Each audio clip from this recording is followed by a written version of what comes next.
있도록 은혜 내려 주시옵소서. 예수님의 이름으로 기도드리옵나이다. 아멘.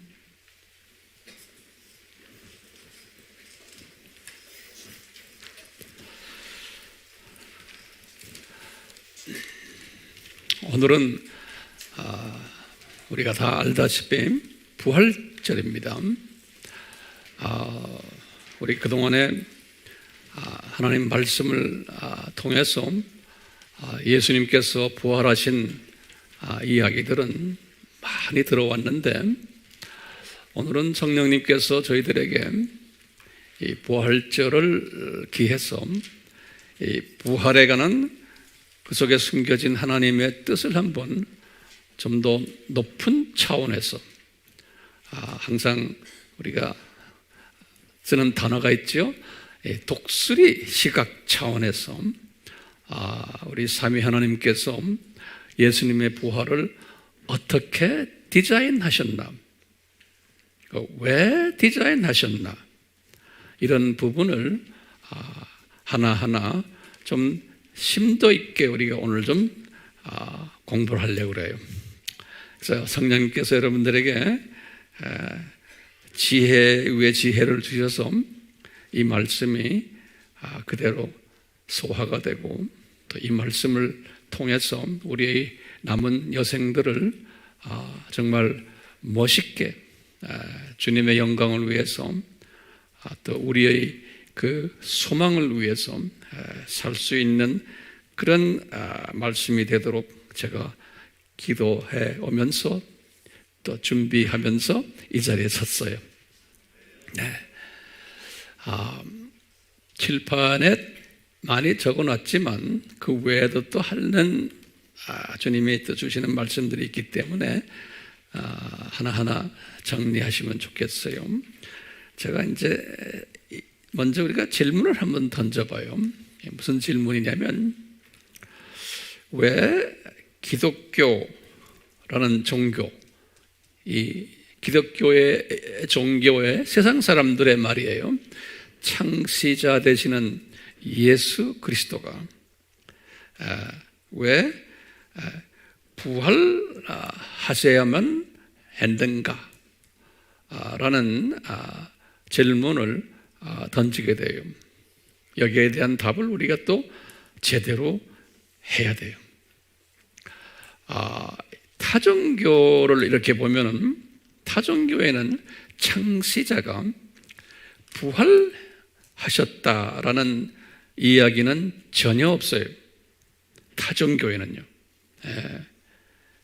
그렇기 때문에 우리가 아는 이슬람이나 불교나 또는 어떤 종교라도 그 종교의 창시자가 죽어서 그분들의 무덤은 있지만 부활했다는 그런 이야기는 없어요. 그렇기 때문에 그분들의 무덤이 하나의 관광 명소로, 순례자들의 명소로 우리에게 알려지고 있어요. 그런데 우리가 섬기는 기독교의 창시자 예수님은 무덤이 없어요. 빈 무덤이에요. 이런 그 특별한 그 타종교와의 차이점이 있음을 우리가 알 수 있어요. 그러면 우리 이제 단순하게 한번 질문을 던져보면은, 이 기독교의 창시자인 예수님이 왜 부활하셨냐? 그러면은 우리가 이제 상식적으로 그냥 이렇게 대답해요. 첫째는 뭐냐면, 이 예수님은 창조자이시다 라고 우리가 대답할 수가 있죠. 하나 우리가 이걸 정리합시다. 이제 사람들이 우리에게 물어볼 때 왜 예수님이 부활하셨나? 그러면 그분이 창조자이시지 않습니까? 라고 이제 이야기해요. 그럼 왜 창조자라고 그럽니까? 하면 그건 다른 이슈예요. 여러분들이 또 그건 따로 또 이제 설명해 드려야 돼요. 두 번째는 창조자이면서, 창조자는 창세기 1장 1절이죠. 두 번째는 예수님이 직접 뭐라고 말씀하셨냐면, 내가 생명의 주인이다, 그런 거예요. 나는 길이요 진리요 생명이다 그랬어요. 요한복음 14장 6절에 그랬어요. 그렇기 때문에 생명의 주인이기 때문에 내가 죽었다가 내가 살 수도 있다 라는 이제 우리가 설명을 할 수가 있어요. 세 번째로는 이분은 전능자시다 이렇게 우리가 이야기할 수 있어요. 창세기 17장 1절에 죽기도 하고 자기가 원해서 살기도 한다는 거예요. 예. 그러면서 이 주권자는 마태복음 20장 15절에 예수님이 하신 말씀이에요. 마태복음 20장 15절에 예수님이 그랬어요. 내가 내 것 가지고 내 마음대로 하는데 왜 말이 많으냐 이런 말이 있어요. 예수님이. 예. 그러니까 내가 내 주권을 가지고 내가 살았다 내가 죽었다 마음대로 하는데 왜 말이 많으냐 이 피조물들아 이렇게 이제 우리가 설명을 사람들이 물어봤을 때 지금 이런 식으로 설명하는 거예요. 그러니까 예수님의 입장에서 보면 죽으셨다가 부활하시는 것은 자연스러운 일이라고 우리가 볼 수 있어요. 자연스러운 거예요. 이 네 가지의 예수님의 속성을 볼 때. 근데 오늘은 우리가 이제 이 속성은 누구나 다 우리가 알고 있는 속성이에요. 오늘은 여기에서 한 단계 업그레이드 해가지고 독수리 시각으로 예수님의 부활을 한번 보고 싶어요. 요 네 가지의 이야기들은 같은 하나님의 자녀들이지만 병아리 시각으로도 그렇게 볼 수 있고요. 또는 조금 업그레이드 돼서 참새 시각으로 예수님은 그렇게 설명할 수가 있어요. 근데 오늘은 여기에서 좀 더 높이 떠가지고 독수리 시각으로 왜 예수님이 죽으셨다가 부활하셔야만 했는가, 하셔야만이에요. 이렇게 했느냐. 이것을 우리가 한번 자세히 들여다보려고 그래요. 준비됐어요? 우리가 참새 시각이나 또는 이 병아리 시각자들은 이렇게 이야기해요. 예수님이 이제 특히 부활절 때, 부활절에 찬송가도 그렇고 많이들 그래요. 예수님이 죽으셨다가 얼마나 마음이 아프시고 고통스러웠을까. 그러다가 3일 있다가 다시 살아나셨어. 이런 개념이. 그러니까 부활절을 그 예수님의 그 고통을 생각하는 것으로 끝나는 그러한 게 대부분의 우리의 생각이에요.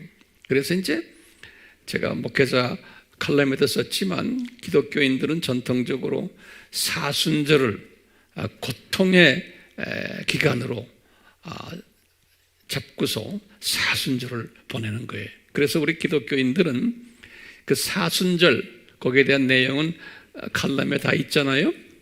이 사순절을 그 고통스러운 그런 예수님의 고통받는 측면으로 생각하고 사순절을 기념하는 거예요. 또 부활하신 그날도 기쁘다, 부활하셨네 하지만 마음속에는 또 그 고통이 거기 깔려 있는 거예요.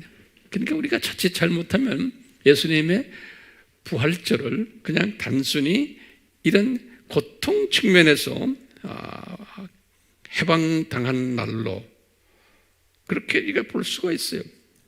그런데 오늘 제가 설명드리고자 하는 것은 이 차원이 아니고 이제 독수리 시각으로 부활 시각 신학을 한번 보기를 원하는 거예요. 우리 히브리서 12장 2절에 예수님께서 이렇게 고통받으실 때 예수님은 십자가를 기쁜 마음으로 지셨다라는 이야기 나와요. 십자가를 지실 때 고통 개념이 아니고, 그래서 예수님은 어떤 분이었냐? 이분은 앞으로 있는 즐거움을 생각하시면서 이 부끄럽고 아픈 고통을 잘 개의치 않고 참으셨다. 이렇게 이제 말씀하셨어요. 히브리서 12장 2절. 그러니까 이제 이 말씀만 가지고 보면 소위 예수님께서 분명 십자가 지시고 부활하시고 하면서 분명 기쁨이 있었던 거예요. 그 기쁜 사건이 분명히 있을 것이기에 잘 참으셨다는 거예요. 그러면 도대체 이 기쁨이 무언가? 우리가 오늘 잠깐 살펴보려고 그래요.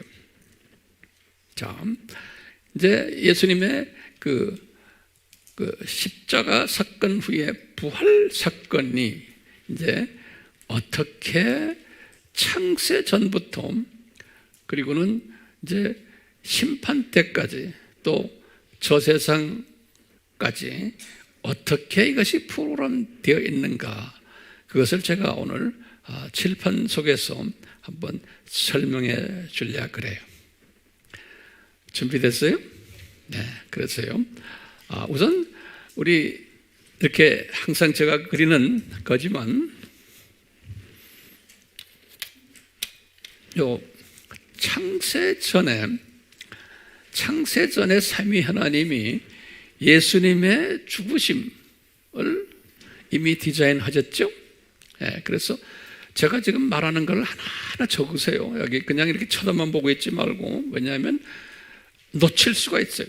네, 왜냐하면 선생님들은요, 그렇기 때문에 그냥 적으세요. 그냥. 저는 공부할 때 항상 그래요. 항상 내가 아는 것도 저는 다 적어요. 또 적고 그래요. 예, 그렇기 때문에 선생님이 될 수 있었어요. 선생님이 되려면은 선생님은 good, 영어로는 그래. good writer 그래. 예, 선생님은 잘 노트 정리 잘하는 사람이에요. 그게 good teacher. 그래서 이제 제가 이렇게 가르치다 보면은 어디에서나 선교지에서나 또는 미국이나 어디나 신학교에서 강의할 때 적지 않는 사람이 있어요. 그러면 저는 어떻게 할까요? 백인이든 황인이든 흑인이든 소리 질러요. 그러면 이렇게 등치 큰 백인도 꼼짝 못하고 적어요. 예, 많은 사람들이 목사님들인데 안 적는 목사님들이 많아요. 그러니까 설교할 때 보면 딴소리들 해요. 목사들. 예, 그러게 얼마나 답답해요. 그러니까 딴소리 안 하려면 잘 적으셔야 돼요. 자, 요 십자가 속에, 창세전 십자가 속에 이미 뭐가 들어있어요? 이분의 죽으심과 부활이 숨겨져 있어요. 이 십자가 속에요. 죽으심과 부활의 메시지가 암시되어 있어요. 그 십자가 속에. 예. 그리고는 이게 지금 창세 전이에요. 그리고는 창세 전에 우리 몇 주 전에 이야기했지만 예수님의 이름이 야훼. 창세기 2장 4절에 이 야훼 속에 뭐예요? 예수님의 십자가를 져서, 야훼라는 뜻이 계약하시는 하나님, 그렇죠? 십자가를 계약하시는 하나님을 야훼, 그러니까 구약 전체에서 흐르는 여호와라는 이름이, 야훼라는 이름이 그 안에 죽으심과 부활이 숨겨져 있는 거예요. 그 이름 속에. 이렇게 쭉 나가다가 이제 아담이 타락했어요. 아담이 타락했을 때 예수님께서 사탄에게 여자의 후손 말씀하셨죠? 창세기 3장 15절에 그걸 우리가 원시복음이다 그러지 않습니까? 이 원시복음 속에도 십자가가 있고 거기에 십자가 이야기가 있고 그 다음에 이제 그 머리를 쳐서 내가 너를 죽일리라. 그러니까 승리하시는 거예요. 거기에 그 승리가 뭐냐면 뭐예요? 승리가 부활인 거예요. 예수님이 십자가에서 승리하신 것은 부활하시는 거예요. 그러니까 이 부활이 여기 지금 전부 예수님의 죽으심과 부활이 다 숨겨져 있어요. 숨겨져 있어요. 그러면서 이제 창조 목적 학교가 이제 시작이 되는 거예요.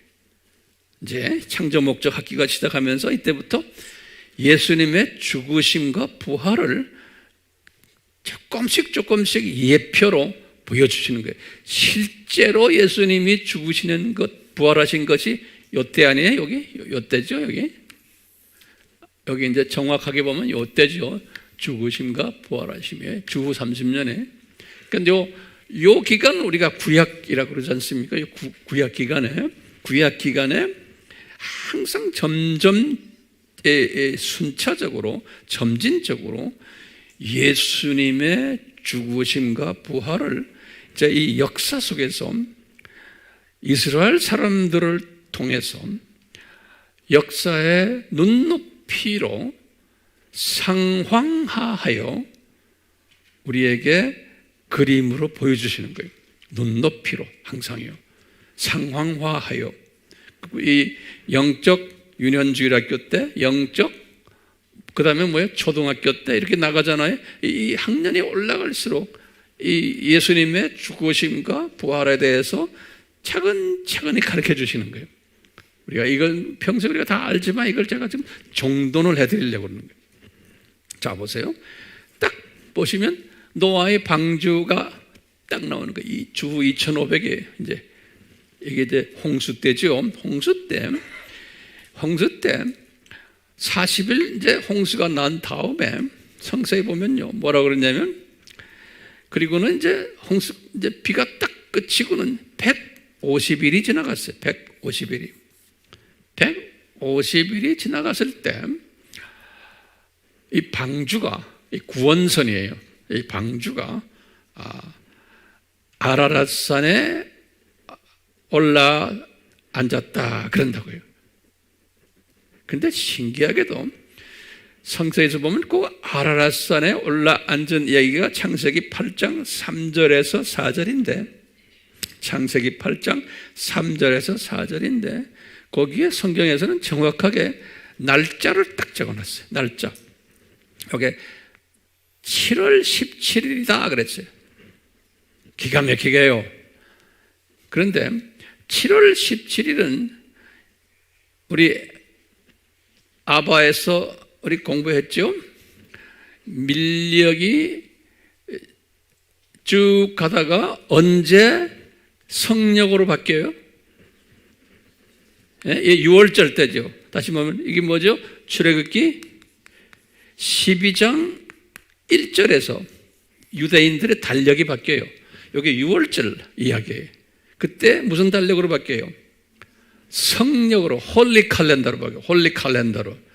그러니까 홀리 칼렌더에 바뀔 때 그 전 칼렌더를 시빌 칼렌더라고 그래요. 이게 민력이라는 시빌이란 말이 있죠. 시빌. 예. 민력의 시빌 칼렌더, 홀리 칼렌더 그래요.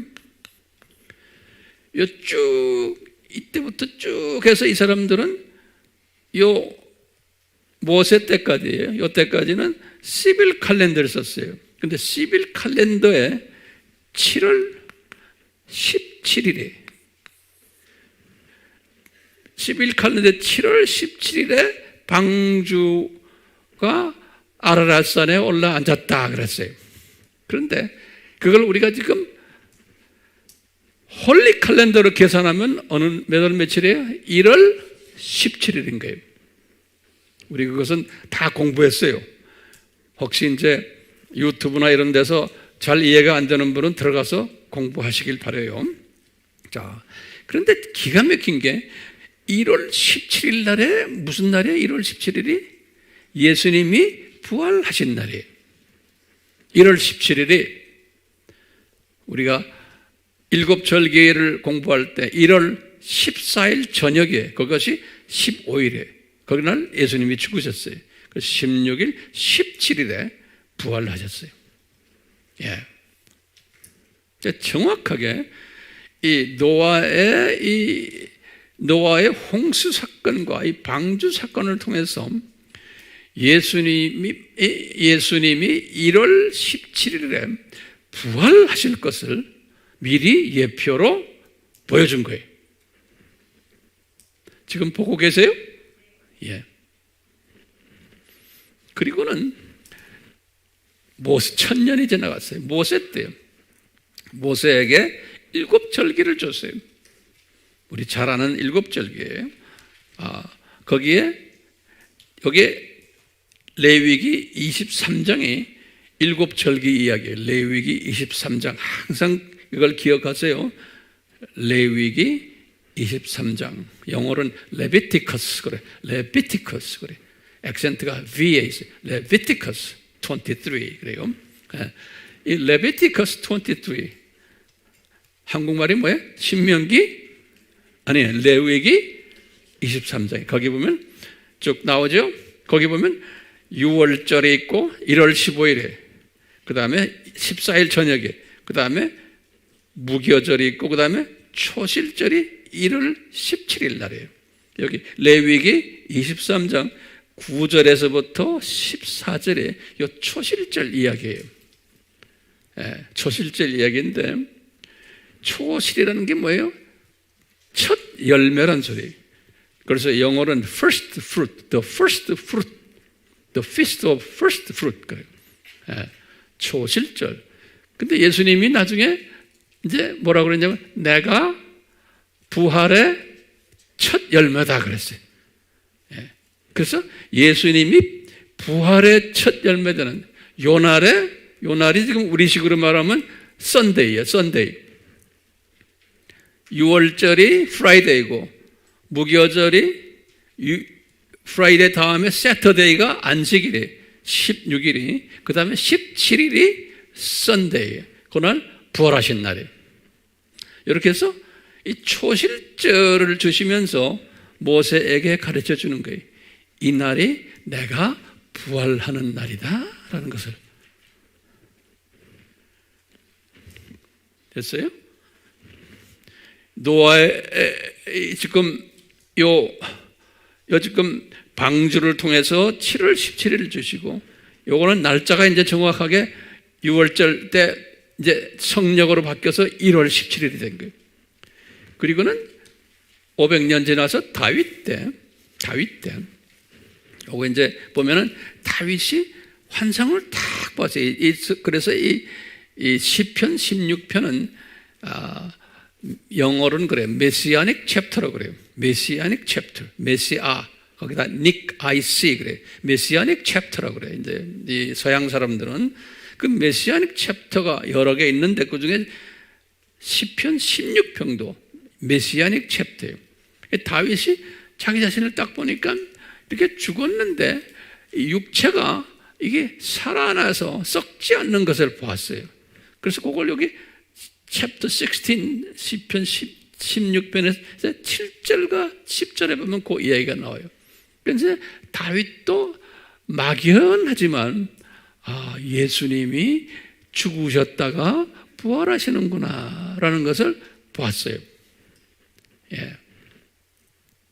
그리고 이제 200년이 지나서 더 구체적으로 요나 사건에 요나를 선교사로 이제 내보내서 나가려고 하는데 이분이 안 나가서 고래 뱃속에 들어가는 이야기 나오잖아요. 이게 다 하나님이 우리에게 디자인 하셔가지고 가르쳐 주시는 거예요.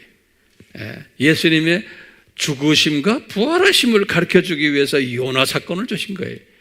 그러니까 우리가 이것을 그냥 뭐 여러 가지 무슨 동료 이야기로 무슨 이야기로 이런 게 다 필요하지만 영적인 이제 높은 차원에 있는 분들은 이 요나 사건은 딴 사건이 아니에요. 뭐냐? 예수님이 죽으심과 부활하신 사건이에요. 거기다가 곁들여서 이제 선교의 필요성을 이야기하는 거예요. 자, 그래서 이 요나서는 선교의 필요성을 이야기하는 이야기다라고 보지만 거기에 핵심은 뭐냐? 예수님의 죽으심과 부활하심이에요. 그래서 요나가 뱃속에 들어간 것은 고래의 뱃속에 들어간 것은 지옥에 들어간 거다. 이렇게 정확하게 요나서 2장 2절에 그래서 거기 에비스 지옥에 들어갔다는 거예요. 그걸 지옥으로 딱 성경에 말을 해냈어요. 그리고는 이 토해냈죠. 고래가 토해낸 것은 요나서 2장 10절이니까 예수님의 부활하심을 말하는 거예요. 그래서 나중에 예수님께서 그러시는 거예요. 얘들아, 이스라엘 사람들에게 그런 거 자기 제자들에게 있는 데서 내가 너희들에게 보여줄 표적이 딱 하나 있다. 뭐냐? 요나의 표적밖에 보여줄 게 없다는 거예요. 그 말은 뭐냐면 내가 좀 있다가 죽었다가 토함을 받는, 다시 말하면 뱃속에 들어갔다가, 그러니까 이분이 지옥에 방문해서 그 안에서 전도했죠. 우리 알죠? 이야기. 그걸 뭐라고 그래요? 아브라함의 품 그랬죠? 거기 들어가서 한 것 똑같아요. 들어가서 하셨다가 이제 부활하시는 거예요. 패턴에서 예수님이 나오신 거예요. 그래서 예수님께서 마태복음 12장 39절에서 40절에 내가 너희들에게 보여줄 것은 표적이 뭐냐? 나는 요나의 표적밖에 없다 그러는 거예요. 그러니까 예수님께서 저쪽 동네에서 지금 말씀하세요. 이쪽 동네에서. 근데 이때에 이스라엘 사람들은 요나의 표적을 보고는 그죠? 예수님의 죽으심과 예수님의 부활하심에 대해서는 까막눈이었어요. 몰랐어요. 노아의 방주 사건이나 초실절 사건이나 다윗에게 환상 준 사건이나 지금 요나 사건이나 이건 그냥 막연히 그림자로 알고 있고 그냥 하나의 스토리를 알고 있었지, 그 속에 예수님의 죽으심과 부활하심에 대한 그 영적 비밀은 몰랐어요. 왜냐하면 영적 유치원생들, 영적 초등학년, 영적 중학생들이기 때문에 그런 거예요. 당연히 몰라야 되는 거예요. 미적분을 알 수 없잖아요. 미분과 적분. 자, 그러다가 예수님이 딱 오신 거예요. 예수님 오셨어요. 여기까지 정리됐어요? 그러니까 예수님 오시기 전에 구약에서 예수님의 죽으심과 부활을 암시적으로 우리에게 예표로 보여준 것이 뭡니까? 여러분들 제가 오늘 주보디에 질문서 있죠? 거기 보면 나와요. 그러면 여러분들 이제 대답할 수 있겠어요? 예? 이겁니다. 이렇게 보여요. 더 심하게 나오면 어때요? 여기서부터입니다. 이렇게 해. 재밌죠? 내가 이거 얼굴 보는 거예요. 이거 알아듣나 못 알아듣나. 자, 이리 갑니다. 제가 이제 자, 예수님이 이제 오셨어요. 예수님이 오셔가지고 공생애를 시작한 게 주후 하여간 30세 됐을 때예요. 예수님이. 그래서 27년에서 30년으로 보고 있는 거예요. 예수님의 공생애 기간에. 이 공생애 기간에 예수님께서 제일 먼저 제자들에게 또 거기 옆 주변에 있는 유대인들에게 말하기를 내가 너희들에게 보여줄 수 있는 것은 요나의 표적밖에 없어. 왜 자꾸 표적을 보여달라 그러니까요. 예수님이 그래. 내가 요나의 표적밖에 줄 수 없다는 거예요. 왜? 유대인들은 요나의 표적이라고 하면 뭔지를 아는 사람들이, 만약에 이방인들에게 내가 요나의 표적밖에 줄 수 없다, 요나가 누굽니까? 이렇게 물어볼 거예요. 그렇지만 아니에요. 유대인들에게 항상 예수님은 상황화하셔서 현장 교육을 시키세요. 기초교육을 다 받은 사람들, 유대인들이 이 기초교육을. 그렇기 때문에 우리가 이제 아바 공부를 해도 그렇고요. 이 아바 공부가 기초 공부예요. 그걸 기초 공부를 한 사람들이 우리 주일 설교 이렇게 들을 때 훨씬 소화하기가 쉬워지는 거예요. 그래서 아바 공부를 꼭 하시길 바라요. 여러분들은 다 했지만 이 메시지를 듣는 분들은. 자, 예수님이 요나의 표적밖에 보여줄 수 없다라고 첫마디 탁 하시는 거예요. 마태복음 12장 39절에서 40절이에요.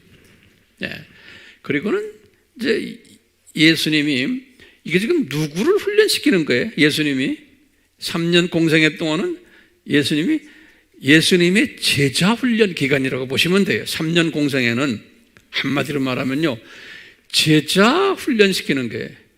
그러면 황 목사님, 제자 훈련 목적이 뭡니까? 그럼 뭐예요? 제자 훈련 목적이 뭐예요? 이 30살 잡수신 이 나사렛 목수 출신 이분이 100% 하나님이시고 100% 사람이다라는 걸 가르쳐 주는 거예요. 제자들에게. 그리고는 이분이 구약에서 이야기했던 메시아다. 창세기 3장 15절에서 말했던 원시복음의 주체다라는 것을 가르쳐 주는 거예요. 그것을 예수님이 자기 제자들에게 이것을 가르쳐 주는 거예요. 가르쳐주기 위해서 3년이라는 기간을 잡아가지고 직접 간접으로 현장에서 가르쳐주는 거예요. 이 사람들이 이걸 배워가지고 나중에 예수님이 승천하신 후에 뭐 하는 거예요? 이런 예수님이 이런 분이 있다라는 것을 외치는 것이 사도행전 1장 8절이에요. 그렇죠? 이게 지상명령이에요. 그러니까 지상명령은 예수님께서 그랬죠. 사도행전 1장 8절이 뭡니까? 성령이 임하면 너희들이 이렇게 해서 누구를 증거한다? 나를 증거한다. 그러니까 예수님을 증거하는 사람들이 크리스천 미셔너리들이에요. 크리스천 목사님들이에요. 크리스천 신부들이에요. 그러니까 딴 이야기하면 안 되는 거예요. 예. 주일날 단에 서서 설교하는 거나 어디 가나 입만 열면 예수님 이야기만 해야 되는 거예요. 아멘? 여러분들도 마찬가지예요. 그러니까요, 예수님 이야기하려면 그 예수님이 누군가를 철저하게 알아야 되는 거예요. 예.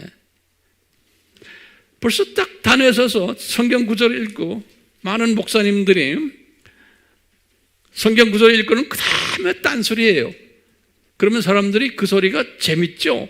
여러 가지 재미있는 이야기들 많이 하니까, 우리의 삶에서 필요한 이야기들 많이 하니까. 그러니까 삶에는 필요하지만 예수님이 들으시기에는 기쁜 말씀이 아니죠. 왜냐하면 너희들 내 이야기만 하라는데 왜 자꾸 잡소리 하느냐 이거예요.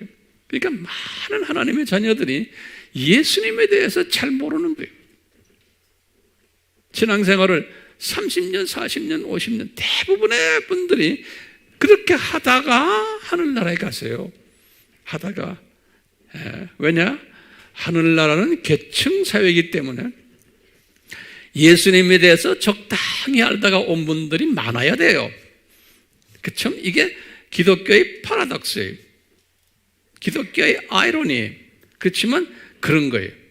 좀 있으면 제가 이제 말씀드릴게요. 그렇기 때문에 내가 좀 안다고 해서 그 모르는 사람들을 미워하거나 비난하거나 그러면 안 돼요. 왜냐하면 당연히 그래야 되는 거예요. 왜요? 전능하신 하나님이 만약에 그게 당연히 그러지 않는다고 하면 그 전능하신 하나님이 다 예수님 공부를 철저하게 시키실 거예요. 예. 그분이 근데 그렇게 안 하게 놔두세요. 하나님의 자녀이지만. 그래야 나중에 이제 하늘나라에 올라가서 공무의 하나님이니까 그러시는 거예요. 너희들 내 공부 너는 요 정도밖에 안 했지? 그러니까 너는 이 계급이다. 너는 요 정도 했지? 너는 요 계급이다. 공의 하나님이 자기가 결정할 때 결정하는 근거를 만드시는 거예요. 네. 그러니까 우리가 이제 하닥 복음을 전하다 보면은 죽으라고 안 듣는 사람이 있어요. 그러면 어떻게 해야 돼요? 죽으라고 그냥 놔둬야 돼요. 그거 가지고 싸움하면 안 돼. 놔두세요. 때가 되면 주님이 또 하는 분들도 있지만 그러다가 다 이 세상 떠나게 돼 있어요. 그러다가. 자, 보세요. 그리고 예수님께서 제자들에게 요나의 표적밖에 없다 그러니까 지금 마태복음 12장이거든요. 그다음에 이제 마태복음 16장 이야기로 들어가요. 마태복음 16장 이야기로 예수님이 제자들을 데리고 가이사라 빌립보라고 그랬죠. 이 갈릴리 호수 저 북쪽에 있는 산악 지대인데 거기를 데려갔어요. 데려가서 이제 예수님이 이런 질문하죠. 저 밑에 지금 갈릴리 저 호수 근방에서 내가 사역을 많이 했잖아. 거기 지금 수백 명이 우리를 따라다니는데 저 사람들이 도대체 나를 누구라고 생각하느냐 하고 제자들에게 예수님이 물어보는 거예요. 그러니까 거기에 가만히 있다가 항상 성질 급한 베드로가 제일 먼저 말하죠. 네? 베드로가 뭐라 말해요? 성령님이 그분에게 딱 임해가지고 하는 말이 주는, 그러니까 주는 하면 뭐예요? 야훼는 그런 소리예요. 신약에서는 주라고 번역되어 있어요. 그렇지만 구약으로 말하면 누구예요? 야훼. 야훼는 그 다음에 뭐예요? 그리스도시요? 그리스도란 말이 뭐예요? 메시아시요? 그런 소리. 유럽 사람, 유대인의 단어로는 메시아가, 주는 그리스도시요 메시아시요 살아계신 하나님 하니까 이분들이 믿는 하나님이 누구예요? 유대인들이 성부 하나님이에요. 그렇죠? 그 성부 하나님의 아들입니다. 이렇게 말하는 거예요. 그 말을 성령님이 베드로의 입을 통해서 탁 말씀하시는 거예요. 그게 그 유명한 마태복음 16장 16절에 아주 외우기도 쉬워요. 16이에요. Matthew 16. 제가 가끔 영어 쓰는 게 도움이 되죠. 그건 Matthew라고 해요. Matthew. 그것도 적어 놓으세요. 모르는 사람은 마태 16 하면 안 돼요. 영어로 마태 16 하면 못 알아들어요, 사람들이. 그러니까 뭐로 해야 돼? Matthew 16 그래야 돼. 우리 교회는 영어 학원에, 성서 영어 학원에 Matthew 16. 그 유명한 거예요. 주는 그리스도시요 살아계신 하나님의 아들이십니다. 예수님이 그 말 들으시고는 기분이 좋으셨겠어요? 안 좋으셨겠어요? 상당히 좋으신 거죠. 그렇지만 옆에 있는 제자들이 다 듣고 있는 거예요. 이분들도 깜짝 놀라는 거죠. 지금 베드로가 그런 말 하니까요. 그렇지만 내가 그런 사람이다 아니다라는 말을 안 하세요. 예수님이 그냥 듣고만 계신 거예요. 그러면서 베드로에게 블레싱 내려쓰면서 내가 천국 열쇠를 너에게 줄게 하는 이런 말이 나오는 거예요.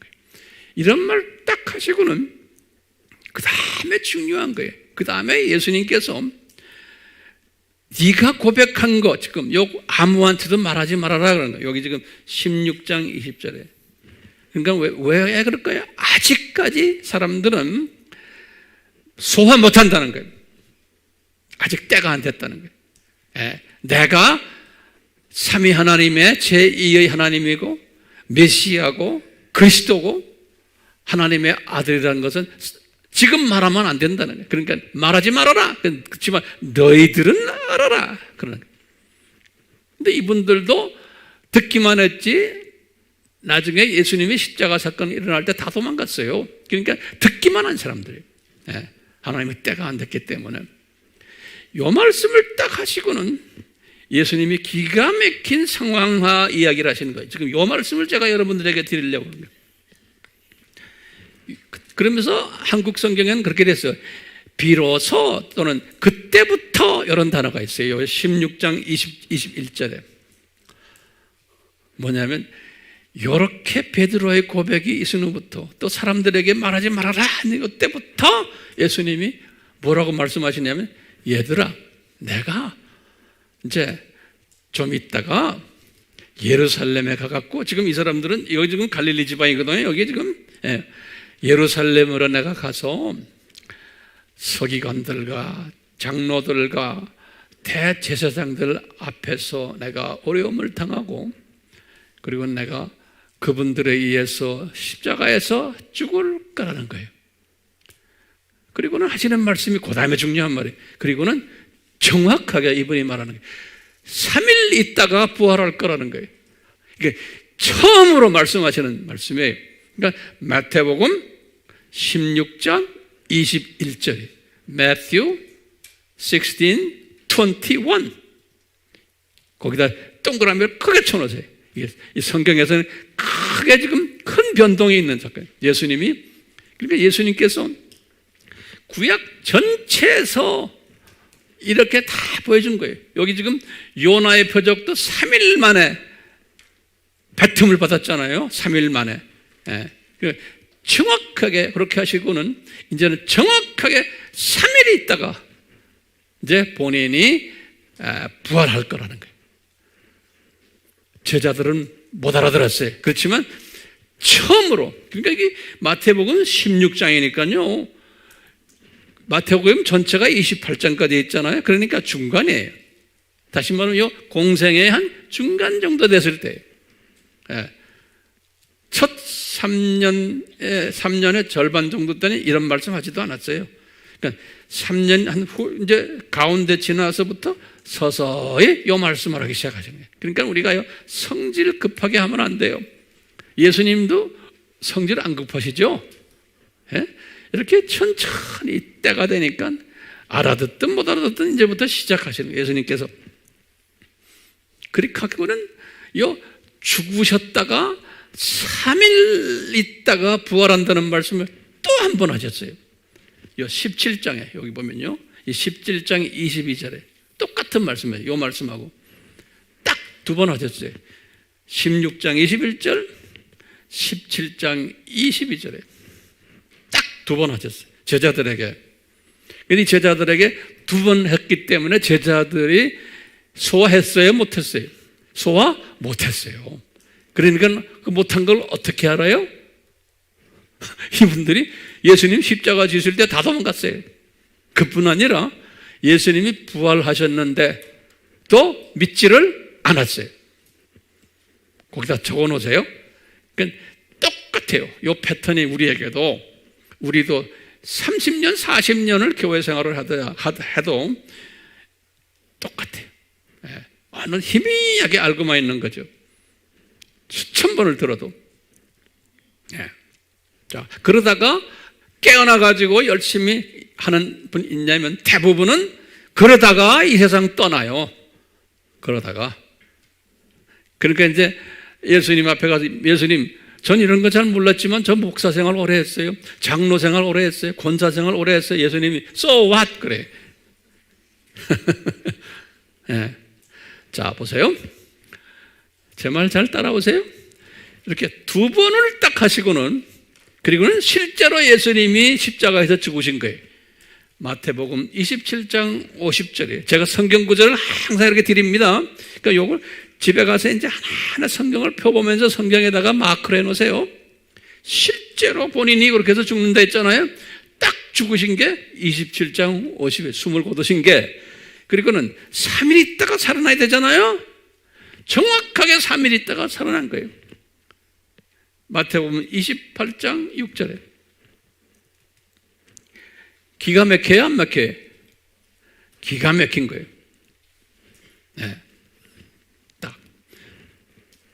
그리고는 제자들은 여기까지 같이 이제 다 현장에서 보았지만 그걸 잘 몰랐어요. 그러다가 예수님이 부활하셨어요. 부활하셔가지고 이분이 부활하신 증거들이 상당히 많아요. 이거 우리 다 옛날에 공부했지만 다시 한번 간단하게 보세요. 우선 부활했다는 것은요, 첫 번째는 무덤이 빈 무덤이에요. 거기에 시체가 없어요.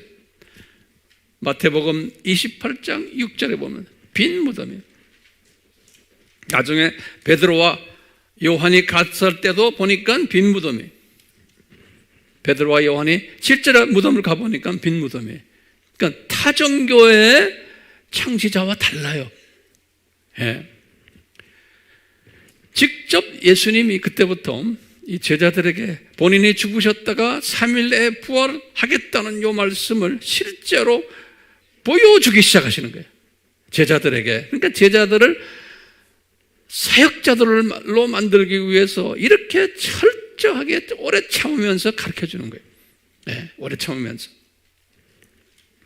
직접 부활하신 몸으로 나타나는 거예요.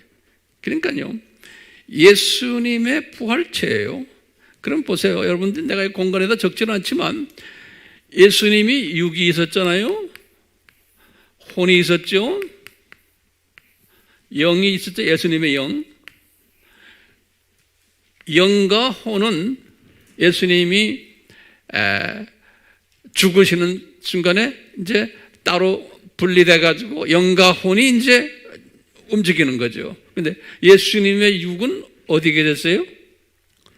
이 육은 우리처럼 썩는 육이에요. 그렇죠? 썩는 육이에요. 그런데 무덤에 들어가 보니까 이 육도 없는 거예요. 그러면 이게 어떻게 된 거예요?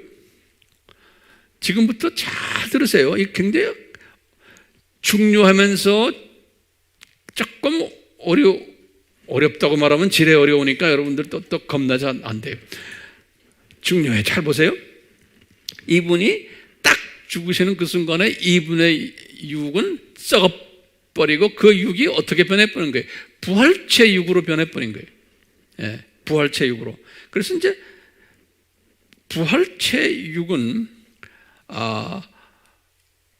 이 바울에게 보여졌어요. 그 육은 강한 육이고 약한 육이 아니고 썩지 않는 육이고 영광스러운 육이고, 고린도전서 15장에 보면 나와요. 부활체 육은 강한 육이고 썩지 않는 육이고 또 영광체 육이고, 이 육은요, 그러니까 다시 말하면 부활체 육이에요.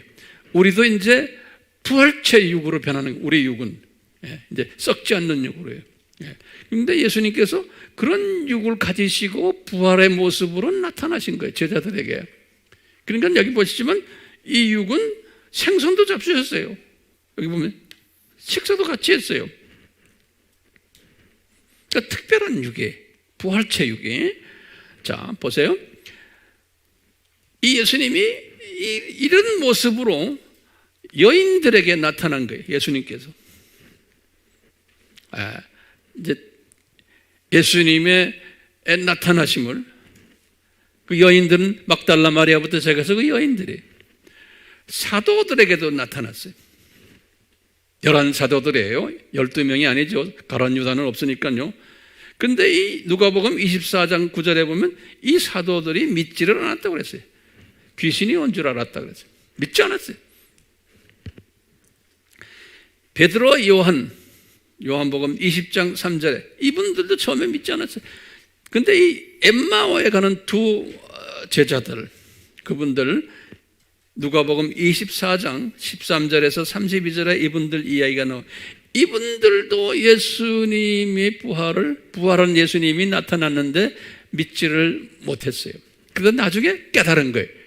나중에 깨달으면서 이 엠마오로 가는 두 제자가 11 제자들한테 가서 나 예수님 만났다 그랬어요.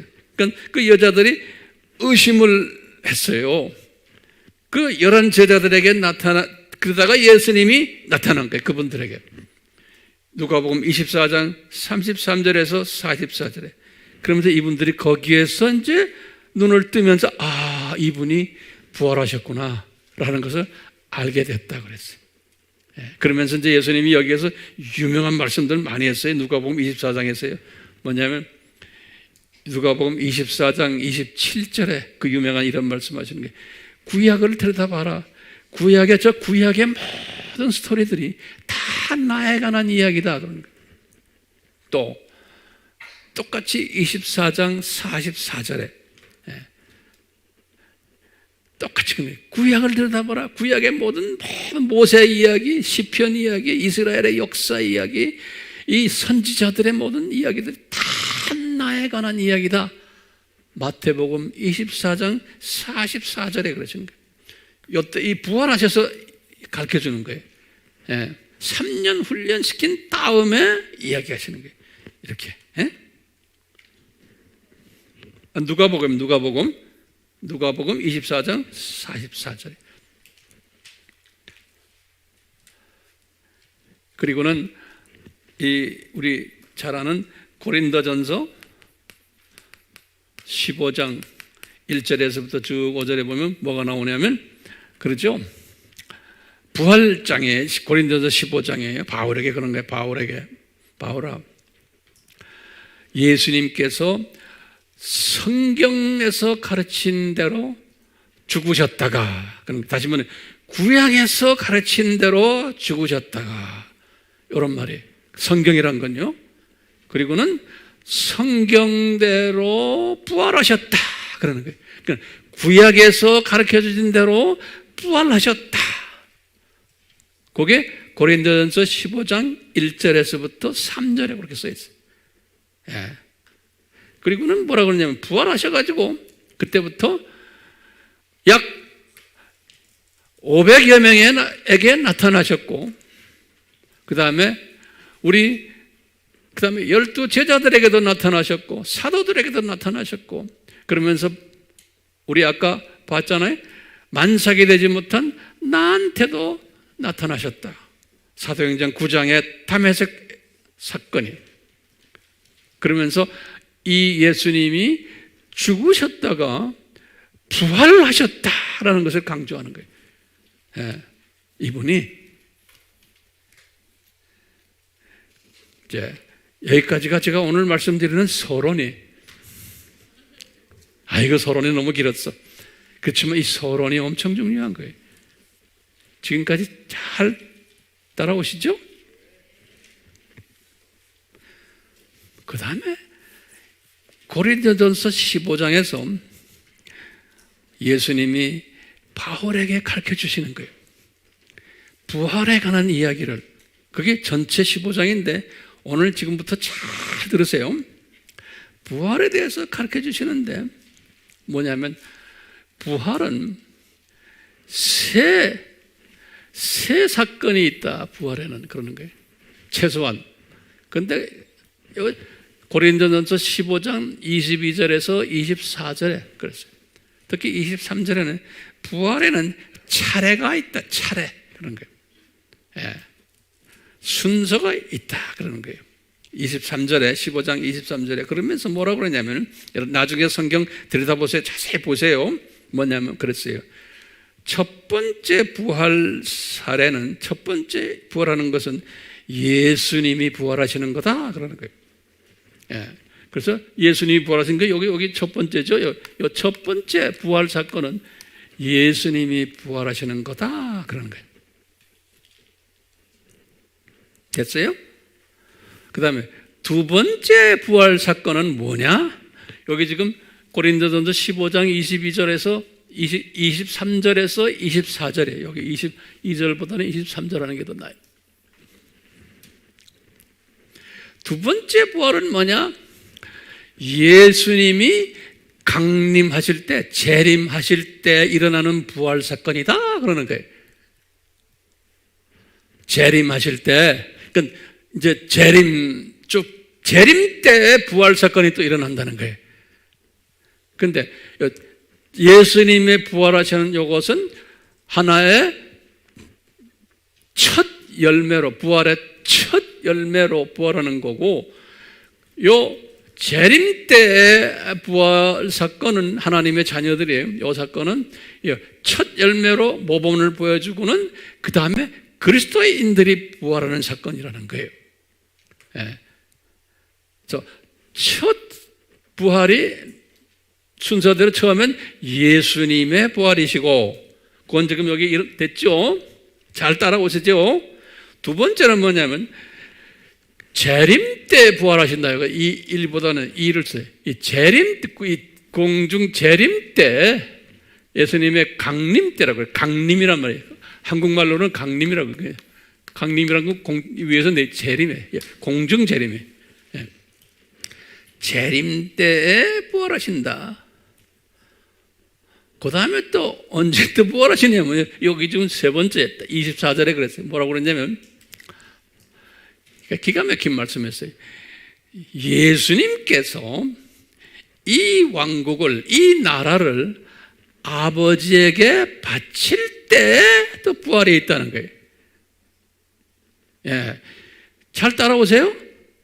이게 무슨 말이냐면요, 이 창조 목적 학교를 7,000년 다 끝난 다음에 이제 학교 폐교식이 있을 때, 학교 폐교식이 있을 때 예수님께서 교장 선생님으로 쭉 계시다가 폐교식을 할 때, 그때 하나님한테 아버지에게, 아버지, 제 이렇게 창세전에 아버지가 명령하신 일을 내가 이렇게 잘하고 교장으로서 이제 학교가 폐교됩니다. 이러면서 이 하나님 나라를, 지금 이 세상 나라예요. 하나님 나라는 저 세상과 이 세상이에요. 또 저 세상에, 그렇지만 이 세상 하나님 나라를 내가 예수님이 아버지에게 바칠 때 또 부활이 있다는 거예요. 예.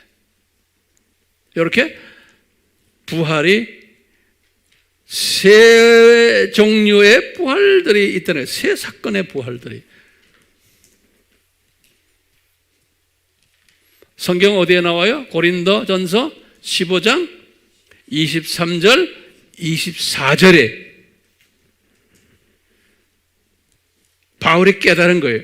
그러니까 바울이 깨달아서 말씀을 들었지만 이분은 어렴풋이 여기까지는 되지만 저 동네는 이분이 그래도 어렴풋이 안 보내요. 그렇기 때문에 바울이 다른 분과 달리 예수님의 이 강림에 대해서 바울이 많이 알았던 분이에요.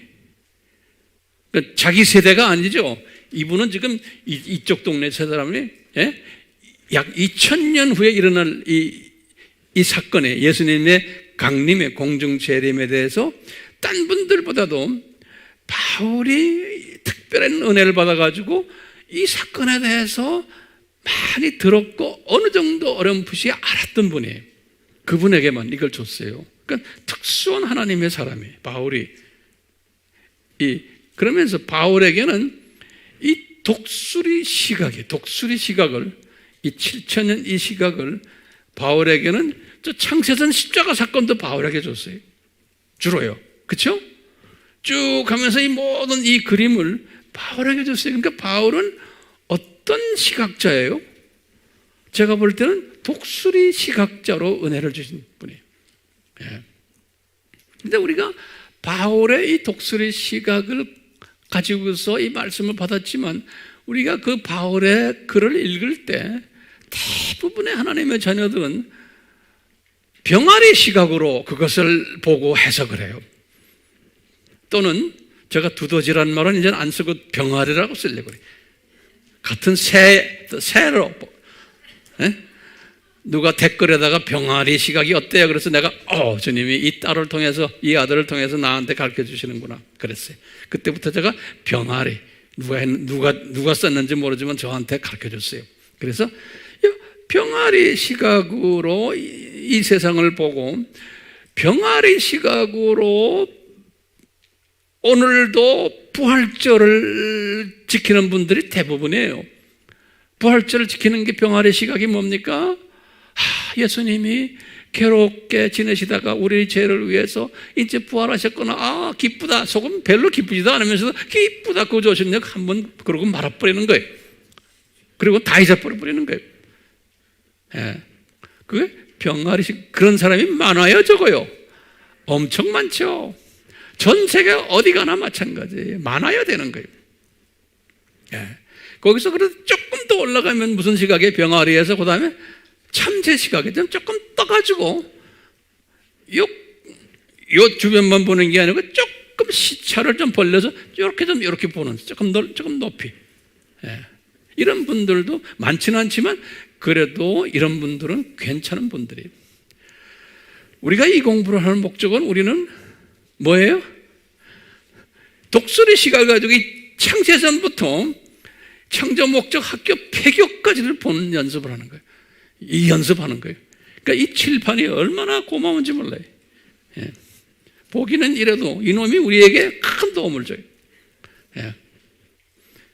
이걸 저 컴퓨터로 이렇게 해서 그거 답답해서 그거 어떻게 해요? 그거보다 이게 나아요, 안 나아요? 이게 낫죠. 자, 이제 오늘 메시지에 이제 지금부터 시작해. 보세요. 공중 재림할 때, 지금 여기서부터는 여러분들 노트에다 잘 적으셔야 돼요. 이 시나리오를요. 이 공중 재림할 때 단계가 있어요. 넘버 원, 처음에요. 여기 지금 고린도전서, 이제 데살로니가전서 4장 14절에서 17절이에요. 이거 다 바울이 깨달은 것을 이분이 정확하게 깨달았지 않았지만 메시지를 받은 거예요. 근데 아주 자세하게 써놨어요. 자, 노트에 적으세요. 하나하나. 제가 여기다 적을 수가 없어요. 첫 번째, 이게 굉장히 중요하니까. 왜냐하면 앞으로 우리가 살아있는 동안에 일어날 수 있는 사건이기 때문에 그런 거예요. 오케이? 자, 보세요. 첫 번째, 바울이 무슨 말씀 들었냐면, 예수님이 공중에서 나팔소리와 천사장의 나팔소리와 함께 예수님이 내려오는데 예수님의 보좌와 같이 내려오는 거예요. 내려오는데 거기 첫 번째 내려오는데 천사들을 데리고 내려오는데 두 번째 꼭 데리고 내려오는 사람들이 있는 거예요. 그 데리고 내려오는 사람들이 누구냐면 이제 혼인잔치에 참여할 사람들이에요. 이 사람들이 지금부터 잘 들으세요. 지금 이 사람들은 내려오는 사람들은 다 요때부터 이 기간 동안에 이 지금 구약과 신약의 이 기간 동안에 여기 지금 약간 이게 몇천 년에 4,000년, 한 2,000년, 한 6,000년 동안에 하나님의 예정된 자로서 죽었다가 다 어디에 올라간 사람들이에요? 전부 다 낙원에 올라간 사람들이에요. 그렇죠? 근데 그 사람들의 육은 어디 있어요? 흙으로 지금 이 땅에 있는 거예요. 요거 정돈됐어요? 그 사람들의 육은 흙으로 지금 이 땅에 있죠? 어떤 사람들은 흙으로 있는 사람도 있고 어떤 사람들은 바다에서 죽어서 고기밥이 된 사람도 있고 근데 다 지금 이 세상 어디에 그냥 육이 있는 사람들이. 자, 보세요. 근데 여기 지금 올라간 지금 하나님의 자녀들이에요. 지금 이 6,000년 동안 살다가요. 근데 이 안에 올라간 사람, 여러 종류의 사람들이 있겠지. 하나님의 자녀지만 계층이. 그렇죠? 그러니까 요 낙원은 어떤 낙원이냐면 3층 천 낙원이에요. 근데 나중에 새 하늘과 새 땅을 만들 때는 2층 천과 1층 천과 이 지구를 다 새롭게 한 그거예요. 그렇기 때문에 이때 나오는 새 하늘과 새 땅하고 지금 낙원하고 사이즈가 같겠어요? 다르죠? 지금 저 위에 있는 낙원은 3층 천만 있는 낙원이에요. 규모적으로는 훨씬 조그만 낙원이에요. 근데 이제 새 하늘과 새 땅을 이제 새롭게 할 때는 우주죠, 우주. 우리 지구도 우주 중에 하나니까 이 엄청난 큰 우주가 다 이제 하늘나라인 거예요. 자, 근데 지금 죽어서 과거 6,000년 동안 죽어서 낙원에 올라간 사람들은 지금 2층 천과 1층 천의 새 하늘과 새 땅 여기에 사는 사람들은 아니잖아요. 저 위에만 있는 사람들인데 그 안에도 계층이 다를 거예요. 그런데 그 사람들 중에서 예수님이 신부감들이 있는 거예요. 신부감들. 다시 말하면 높은 계층에 들어갈 사람들. 이미 죽은 사람들 중에 제 말 잘 따라오세요? 요 신부감들을 모세부터 시작해서 아브라함이고 유명 인사들 다 신부감들일 거예요. 근데 이분들은 아무리 6,000년 동안 재밌게 살았지만 예수님을 잘 섬겼지만 아직 예수님의 신부는 된 사람들이 아니에요. 신부 후보생들이다. 예. 그러니까 로얄 계층이 공식적으로 되려면 결혼식이 있어야 돼. 로얄 계층이 되려면 예수님의 입장에서 그래서 요 로얄 계층 결혼식을 하기 위해서 저 하늘에 있는 이 사람들을 예수님이 공중에서 내려올 때 데리고 내려오는 거예요. 그 로얄 계층들을 데리고 내려오는 거예요. 저를 따라하세요?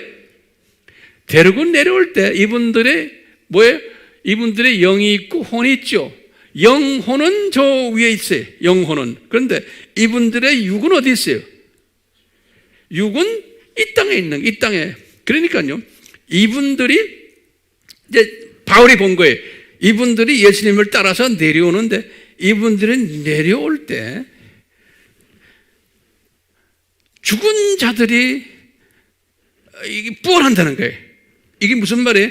이분들의 육이 부활해가지고 자기들의 혼과 영과 만난다는 거예요. 이분들의 육이. 그때 이 부활해서 올라오는 이 육은 무슨 육이에요? 영광체 육이에요. 예수님의 부활하신 그 육이나 똑같아요. 영광체 육으로 돼서 이분들의 혼과 영이 만나는 거예요. 오케이? 그러니까 이럴 때 부활이 있다는 거예요. 예수님이 강림할 때 부활이 있다는 거예요. 지금 여기 보면 이 고린도서 여기 지금 15장 23절 24절에 예수님의 부활이 있고 또 무슨 부활이 있었어요? 두 번째 공중 재림 때 부활이 있다는 게 이게 잘 소화됐어요? 그러니까 모든 기독교인이 아니에요. 모든 기독교인이 아니에요. 어떤 기독교인이 예수님의 신부감들이 부활하는 거예요. 그리고는 그분들이 부활해서 딱 있을 때 올라가면 그 다음에 순서가 뭐냐면 이 땅에 남아있는 기독교인들 중에서 신부감들이 있는 거예요. 살아있는 여러분들과 저가 될 수가 있죠. 예? 이 사람들이 들림받는다는 거예요. 그러니까 우리가 들림받을 때 우리의 육이 갑자기 어떻게 변해버려요? 부활의 육으로 우리가 변해버리는 거예요. 부활의 육으로. 그러니까 우리도 부활의 육으로 변해가지고 누구를 만나요? 예수님과 이 팀들을 만나는 거예요. 요거 정돈됐어요? 그래가지고 이제 7년 환란이 시작이 되는 거예요. 오케이? 자, 그 다음에 중요한 게 있어요. 7년 환란 동안에 아주 신실한 기독교인인데 하나님의 자녀인데도 들림 못 받는 사람들이 있다고 그랬어요. 이 사람들은 두 가지 사람들이 있어요. 예? 메시아닉 유대인들이에요. 메시아닉 유대인들은 이때 들림 안 받아요. 이 메시아닉 유대인들은 7년 환란 때 복음을 전하는 거예요. 유대인들에게 복음을 전하다가 이분들이 순교당하게 되어 있어요. 또 이방인들 중에서 순교자 반열에 들어간 사람은 들림 받지 않고 이제 7년 환란 때 복음을 열심히 전하다가 순교당하는 사람들이 있어요. 요 사람들이 여기 이제 요한이 봤어요. 계시록 20장 4절에 요 사람들이 다 죽은 사람들이죠. 죽은 사람들이. 그러니까 이 사람들이 죽었기 때문에 이 사람들의 육은 이 땅에 지금 헐거리 되어버렸고요. 순교당했기 때문에. 그 다음에 영과 혼은 저 위에 있죠. 이럴 때 예수님의 지상재림 전에 이 사람들이 다시 살아나서 다시 살아난다고 그랬어요. 부활한다는 거예요. 이 사람들이 부활해서 이 사람들은 어디로 가겠어요? 이 사람들 혼인잔치에 다 들어가는 거예요. 그렇기 때문에 혼인잔치에 들어가는데 두 과정이 있는 거예요. 위에서 6,000년 동안 기독교인 생활을 하면서도 신부 후보생들이 예수님과 같이 내려와가지고 이분들의 육이 부활해서 만나가지고 올라가는 사람들, 여기 있는 사람들. 두 번째는 그냥 들림받는 그룹들. 여러분들과 내가 될 수 있겠죠? We are hoping. 예? 그 다음에 또 어떤 분들은 요건 또 안 하려고 그랬다. 예? 순교자 그룹이 있는 사람들도 있는 거예요. 그러니까 말이죠. 여기 지금 세 그룹들이 있는 거예요. 순교자 그룹 중에서 여기 예? 이런 그룹들이 다 뭐해? 부활을 해서 육이 부활해서 올라가는 거예요. 육이 부활을 안 하는 그룹이 요 들림받는 사람들이죠. 들림받는 사람들은 죽질 않았기 때문에 육이 부활하지 않지만 육이 어떻게 돼요? 부활육으로 변형돼버리는 게 완전히. 예, 영어로는 그래요. transform이란 말이에요. 이게 변해버리는 거예요. 자, 그렇기 때문에 바울에게 그랬죠. 부활은 첫째 예수님이 먼저 부활하셨고 두 번째 부활은 뭐냐면 예수님이 강림하실 때 부활 사건이 있다는 거예요. 지금 우리가 살고 있는 이 시대에 이제 이런 일이 일어날 거라는 거예요. 그건 막연히 강림하실 때가 아니고 제가 이렇게 자세하게 제가 설명해 준 거예요. 이거 잘 소화가 됐어요? 예. 진짜? 자, 그리고는 세 번째 부활이 어디에 있냐면 오늘 부활절이에요. 그래서 제가 이렇게 해서 설명하는 거예요. 예. 세 번째 부활은 예수님이 아버지에게 나라를 바칠 때라는 거예요. 여기 24절에 보면 예수님이 아버지에게 나라를 바칠 때 또 부활이 있다는 거예요. 이게 중요한 의미예요. 나라를 바칠 때라는 말은 우리가 지금 말하는 이 7000년 이 창조 목적 학교를 이제 아버지에게 바친다는 건 뭐냐면 이제 학교 폐교식이 있을 때, 폐교. 이제 끝났습니다. 이제 창조 목적 훈련이 하나님의 우리 자녀들 한번 훈련시켰습니다. 그렇지만 알지만 우리 항상 내 이야기하지만 이게 쭉 가다가 하나의 점이죠. 요 7000년이. 요 훈련 기간이에요. 요 훈련 기간. 요것이 끝나가지고 이제 아버지에게 바칠 때 부활이 또 있다더니 부활 사건이. 그럼 이게 어떻게 일어날까? 잘 보세요.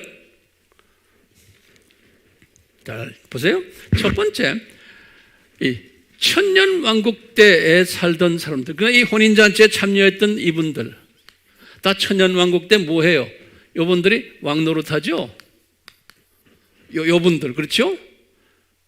천년왕국 때, 또 천년왕국 때 일반 하나님의 자녀들이 있어요. 크리스찬들. 여기에 참여 못한 크리스찬들도 천년왕국 때 살겠죠? 이 천년왕국 때는 저쪽이 때 우리가 노아 홍수 전 천년시대나 비슷하다고 그랬죠? 기억나시죠?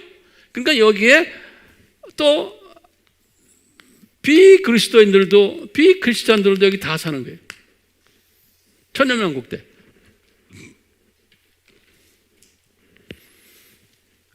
혼인잔치에 올라간 로얄 그룹들도 여기서 살고 또 7년 환란에서 이제 죽지 않고 살아나가지고 그냥 왕국으로 천년왕국으로 들어가니까 우리 이때 이 사람들의 몸이 천년왕국의 그 오래 사는 장수하는 몸으로 아마 변할 것 같아요. 홍수 전 때의 사람들의 모습으로. 예, 이 천년왕국이. 제가 언제 이제 시리즈를 할 때 천년왕국 시리즈만 제가 한 길게 또 할 것 같아요. 그때 이제 자세하게 제가 설명할 거예요. 그러니까 설명할 게 많아요. 네. 자, 그리고 또 이때 예수 안 믿는 사탄의 자녀들도 여기 다 같이 사는 거예요. 여기서. 네. 천년왕국 때. 홍수전에도 그랬어요. 홍수전에도.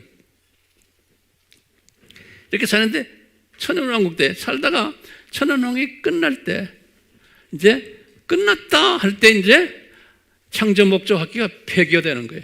이것을 우리가 이제 심판이라고 그러잖아요. 심판. 자, 이때 시나리오를 잘 보세요. 그러면 천년왕국 때 살던 이 사람들 죽지 않고 쫙 이때까지 살았다고 가져가는 그룹들이 있는 거예요. 죽지 않고 천년씩이. 이 사람들은 어떻게 됐을까?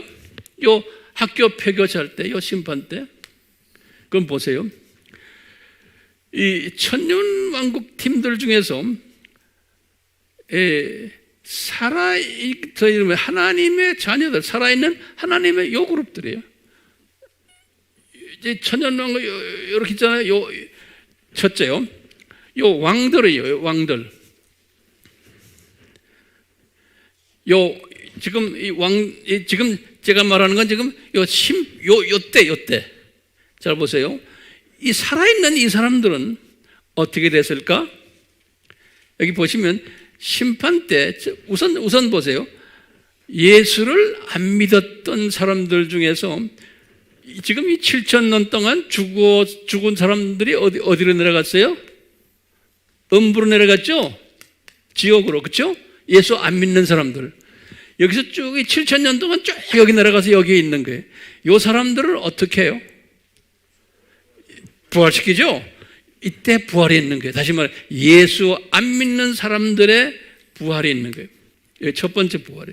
요한복음 5장 29절에 5장 29절에 보면 심판을 받기 위해서 부활하는 요 부활이 있는 거예요. 이제 이 비신자들, 그 다음에 신자들은 어떻게 해요? 하나님 쭉 신자들도 이 7,000년 동안 죽어가지고, 잘 들으세요. 이 사람들이 죽어가지고 영과 혼은 낙원에 있는 사람들이에요. 오케이? 근데 그분들의 육은 어디 있어요? 여기 있어요. 밑에 있죠? 요 사람들은 어떻게 돼요? 요 사람들도 부활하는 거예요. 그러니까 기독교인들 중에서 대부분의 기독교인들 중에서 혼인잔치에 안 간 사람들이에요. 그러니까 일반 기독교인들이, 이 기독교인들 이때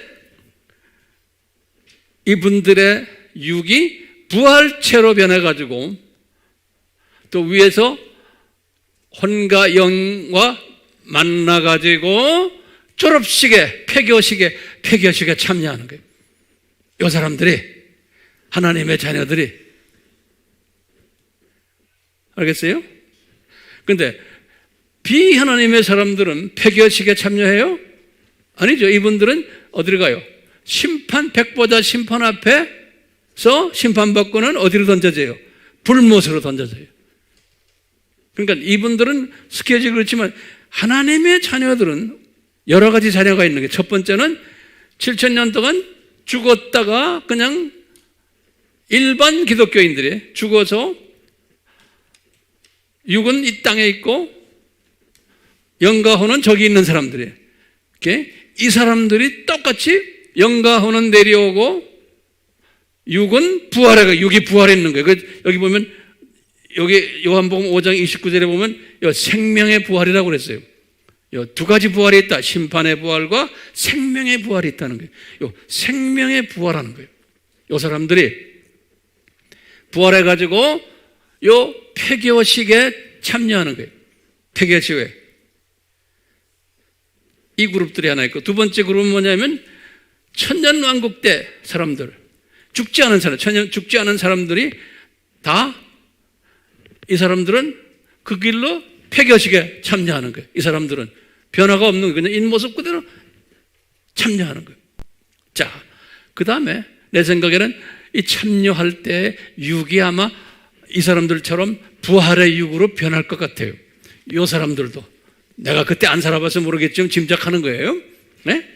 그러니까 다 이 폐교식에는 육이 다 부활의 육으로 변한 육으로 참여하는 것 같아요. 됐어요? 그 말들이 여기 다 있는 거예요. 자, 그래서 이 폐교식이, 다시 말하면 이 폐교식이 뭐냐? 예수님이 하나님 나라를 아버지께 바칠 때인 거예요. 이게 고린도전서 15장 24절에 이때 이런 부활이 있다는 거예요. 이때. 그러니까요, 오늘 설교가 좀 길었지만 이 예수님의 이 부활 사건과 그것이 첫 열매고, 예수님의 부활 사건을 통해서 또 우리가 부활을 하게 되는 이야기. 자, 제가 이제 이렇게 하면서요, 내가 여러 가지 여러분들에게 좀 설명할 게 있어요. 간단하게. 지금 이야기 정리됐어요? 여러분들 얼굴을 지금 제가 보고 있어요. 정리됐으면 제가 그만 말할까? 안 그러면 조금 더 할까? 지금 고민하고 있어요, 제가. 자, 이 부활이요, 단순하게 우리가 그냥요, 이렇게 생각할 수, 그냥 부활절, 그러면, 예수님이 우리를 위해서 죽으셨다가 이분, 부활하셨다. 이런 단순 부활이에요. 단순 부활을 우리가 믿어도 돼요? 안 돼요? 대부분의 하나님의 자녀들은 이 단순 부활만 믿어도 되지요. 예. 그런데요, 바울이 고린도전서 15장에서 요 부활의 메시지, 부활에 대한 이 가르침이란 건 지금 오늘 내가 설명한 거예요.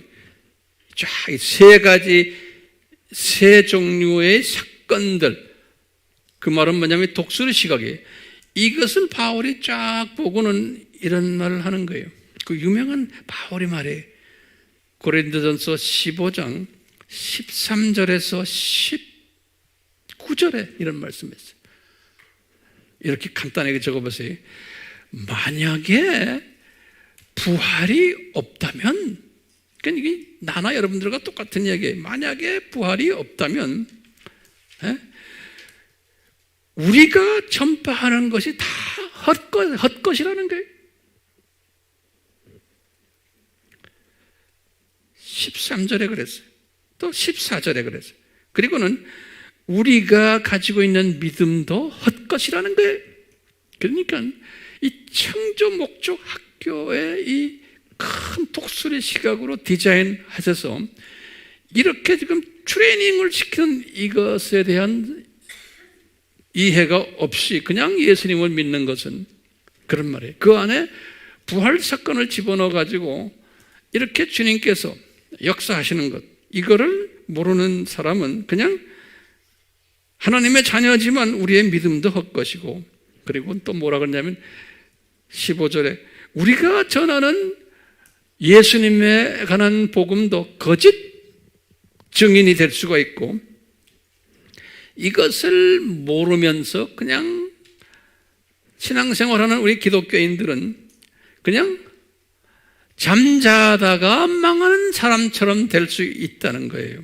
그러면서 우리의 삶이 만약에 이 생뿐이면, 이 생이란 건 뭐냐면 우리가 잠깐 여기에서 한 7, 80년 사는 이 생뿐이라면은, 다시 말하면 우리가 그냥 병아리 시각으로만 보고서 이 세상에 살고 있다면 우리는 바울이 그러는 게 가장 누구보다도 더 한국 개혁 성경에는 불쌍한 사람들이라는 게 우리가요. 이 큰 그림을 보지 못하는 사람들은 그것을 영어로는 이렇게 써놨어요.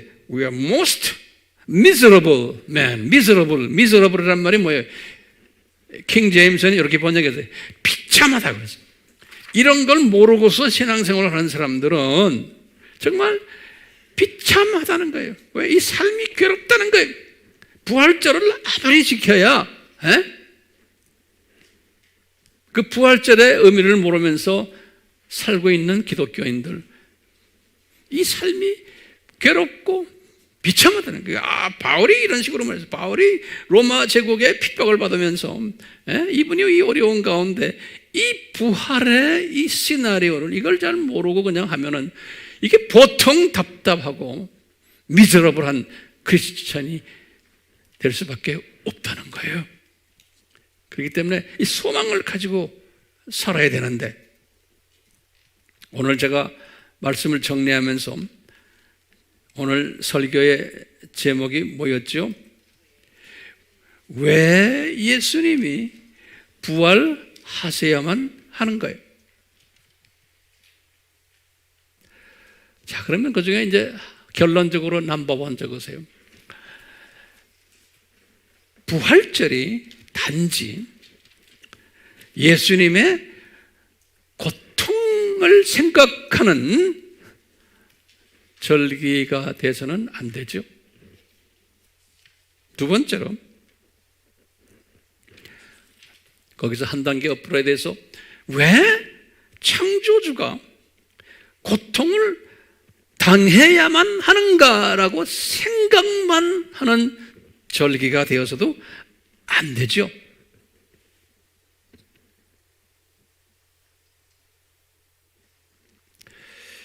그러면 우리는 부활절을 이렇게 보면서, 오늘 이 도표를 보면서 뭘 보냐면 중요한 게 있어요.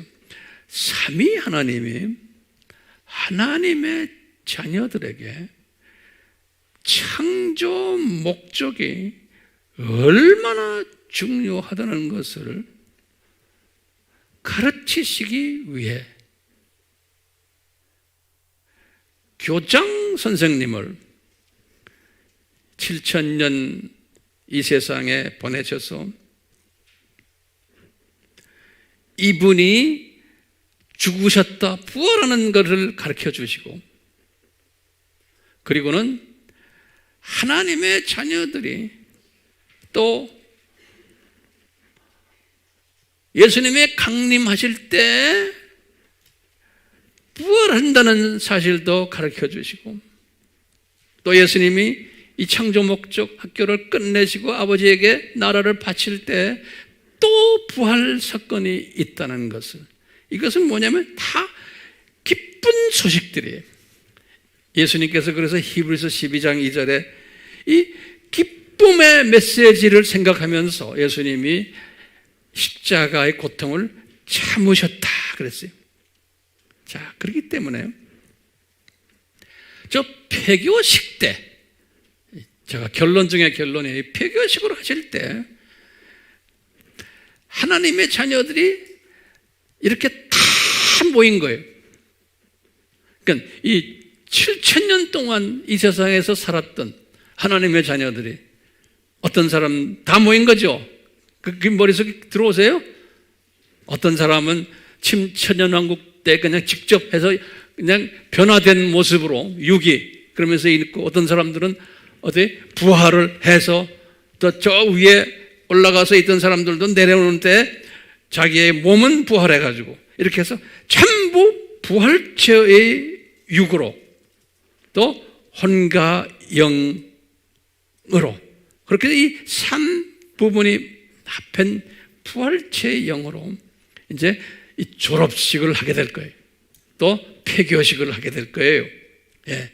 창조 목적 학교의 마무리하는 식을 할 터인데, 왜 이 졸업식을 해야 돼요? 그러면요, 졸업식을 해야 되는 이유가 뭐냐면요, 그때 졸업식 때 공의의 하나님이, 예수님이 공의의 하나님이 졸업식 때 이제 학생들, 다시 말하면 이 하나님의 자녀들을 이제는 계층으로 나누는 거예요. 계층으로. 얼만큼 창조 목적에 순종하면서 살았나. 이 말은 뭐냐면 어떤 사람이 병아리 시각을 가지고서 삶을 살았나,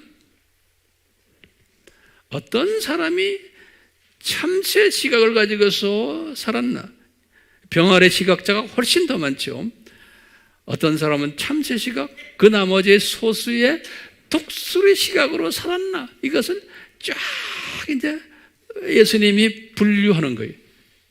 그러면서 거기에 맞춰서 자기의 서티피케이트를 주는 거예요.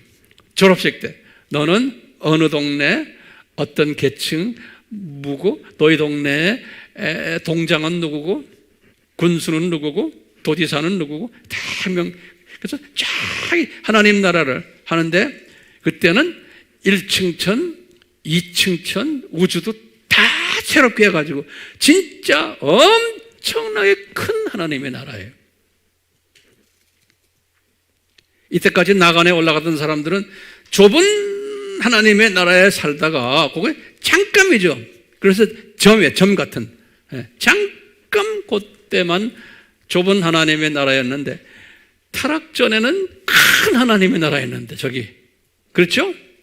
잠깐 2층천과 1층천이 파괴돼 가지고 사탄에 의해서, 그러다가 쫙 이제 진짜 다시 회복되는 거예요. 이 하나님 나라에서 잠깐 이랬다가 회복되는. 근데 요때는 사탄이 있었어요.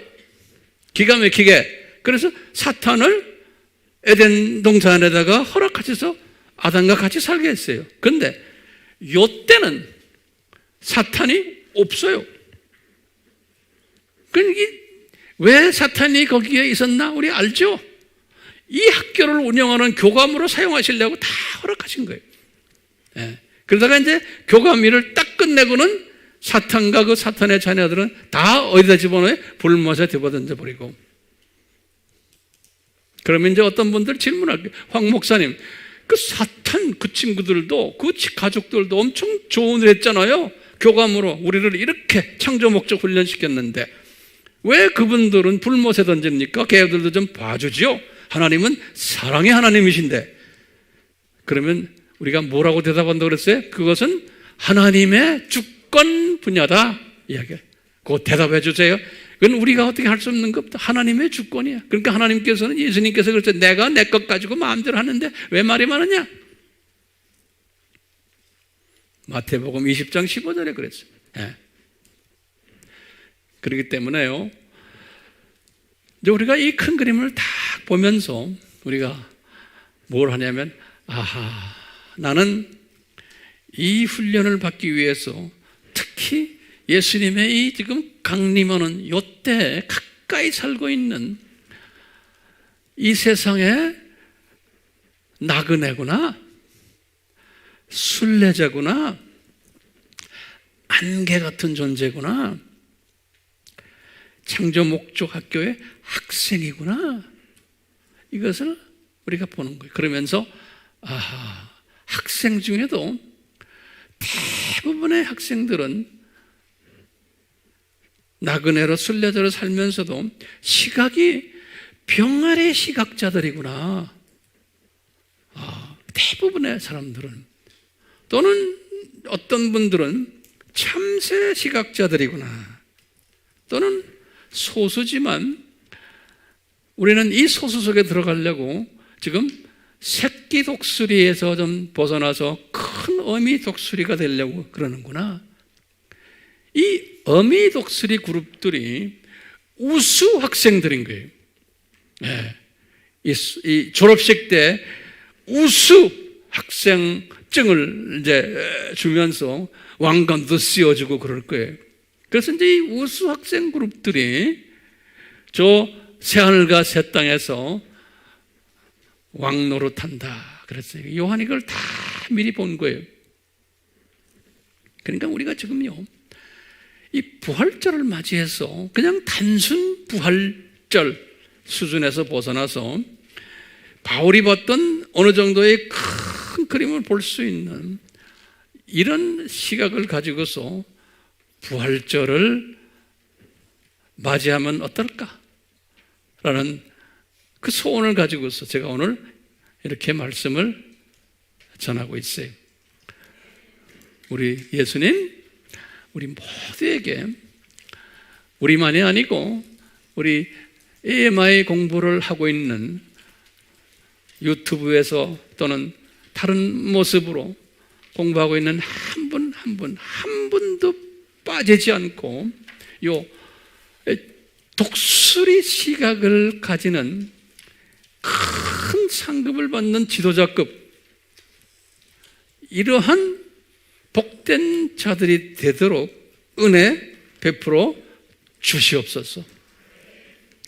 그 은혜를 우리가 받은 우리는 주변에 많은 주님의 사랑하는 자녀들, 주님의 피 흘려서 주님의 나라로 이끈 수 없는 병아리 시각자들을 우리가 아껴주고 사랑해주고 이분들 시각을 더 높이도록 하는데 우리가 도구가 되게 해주시고, 또 참새 시각자들이 또 독수리 쪽으로 올라오는 그러한 일을 할 수 있는 도구가 되는 그 은혜까지도 우리에게 베풀어 주시옵소서.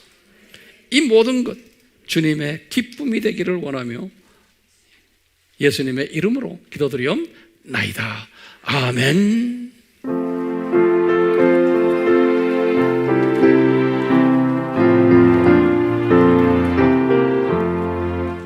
이몸에서 만무행과 우리 주 예수뿐일세. 우리 주 예수밖에는 믿으리 아주 없도다. 주 나의 반석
이 찬송을 이제 부르면서 뭘 묵상하냐면 이 학교, 폐교식에 전 하나님의 자녀들이 모여있는 장면을 이렇게 연상을 해요. 그럴 때 이 폐교식에서 반응하는 사람들의 얼굴 모습이 다 다를 것 같아요. 그게 연상돼요? 그걸 연상하면서 3절, 4절을 다시 한번 불러요.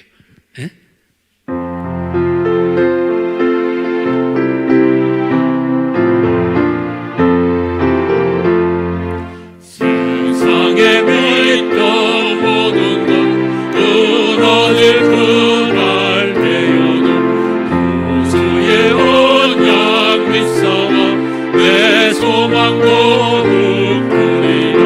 전하의 반석 일생에 그에게 내가 서리라. 그 위에 내가 서리라. 나는 천국 올라가 하나님 앞에 배울 때 구주의 의를 힘입어 오유지 거를 서리라. 전하의 반석 일생에 그 위에 내가 서리라. 그 위에 내가 서리라. 여러분들, 우리는요, 대단한 사람들이에요. 우리는 지금 어디에 있어요? 이 동네에 있는데, 이 동네에. 우리는 자칫하면은 우리가 살아있을 때 예수님이 강림해 오실 수 있어요. 그러면 우리는 만약에 들림받는다고 가정을 하면요, 우리는 육의 죽음을 경험하지 않는 사람들이에요. 세상에 예수님도 육의 죽음을 경험하셨어요. 엘리야하고 누굽니까? 에녹하고만 육의 죽음을 경험하는 사람들이에요. 이 그룹들이 그런 사람이에요. 이 사람들은, 순교자 그룹들은 육의 죽음을 경험하는 사람들이에요. 그러니까요, 요 들림받는다는 이것이 대단한 하나님의 은총을 받은 사람들. 어떤 사람이 들림받는다고 그랬어요? 예수님의 신복감들이에요. 그러니까 막 예수님을 열심히 전하는 사람들이에요. 우상 섬기지 않고 예수님 사랑하며 그런 사람들하고 매주마다 우리 이렇게 칠판 놓고 하잖아요. 안 해도 괜찮아요. 그런데 열심히 예수님을 전하면 우리 남편 되는 신랑 되는 분을 여기저기에다가 자꾸 외치면 우리가 이 그룹에 들어갈 수 있잖아요. 육의 죽음을 경험하지 않고. 네. 기가 막힌. 그래서 보세요. 육의 죽음을 경험하지 않고요, 여기 올라가잖아요. 우리가 여기 올라가서 있을 때 이 세상은 엄청난 일들이 일어나잖아요. 그거 우리 밑으로 내려다 보고 있는 거예요. 그런 사람들이 되는 거예요. 이게 보이세요? 이 세상에 돌아가는 게 다 보고 있는 거예요. 그뿐입니까? 혼인잔치 하잖아요. 혼인잔치 할 때 벌써 여기 우리 공중 올라가면 이 구약대 유명 인사들을 다 만나는 거예요. 여러분들 만나고 싶은 사람 많죠?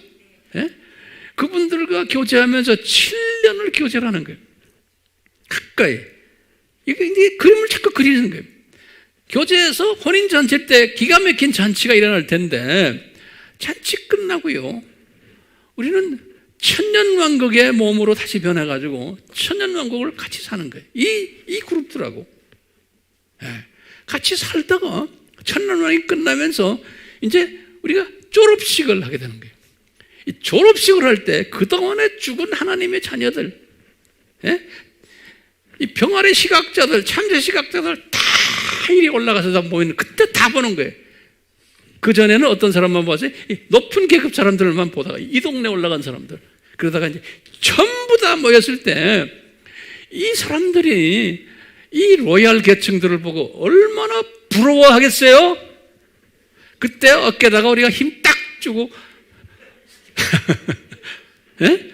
이런 비전이 있어요. 그 비전을 가지셔야 돼. 이 비전을 우리 3절과 4절 다시 해. 그리고 제가 축도할게.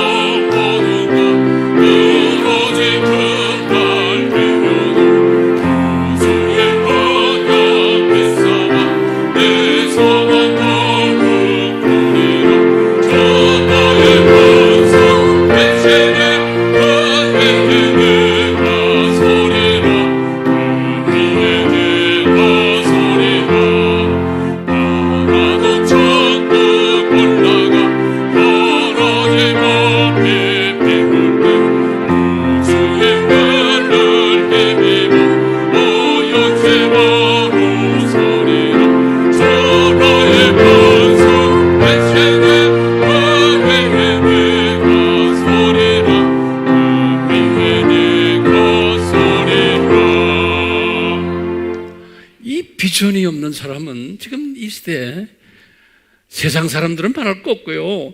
하나님의 자녀들도 시각이 다 이 땅에 있기 때문에 서로 그냥 다투고 날래지기는 게 눈에 보여요? 보여요? 그럴 때 어떻게 해야 돼요? 사랑해주고 그냥 이해해주고 다투는 것이 당연하구나 이렇게 생각하셔야 되는 거예요. 다투지 말라고 아무리 말해도 그건 안 돼요. 예. 지금 이 시간은 삼위 하나님의 크신 사랑과 은혜와 우리에게 항상 떠나지 않기를 예수님의 이름으로 축원하옵나이다. 아멘.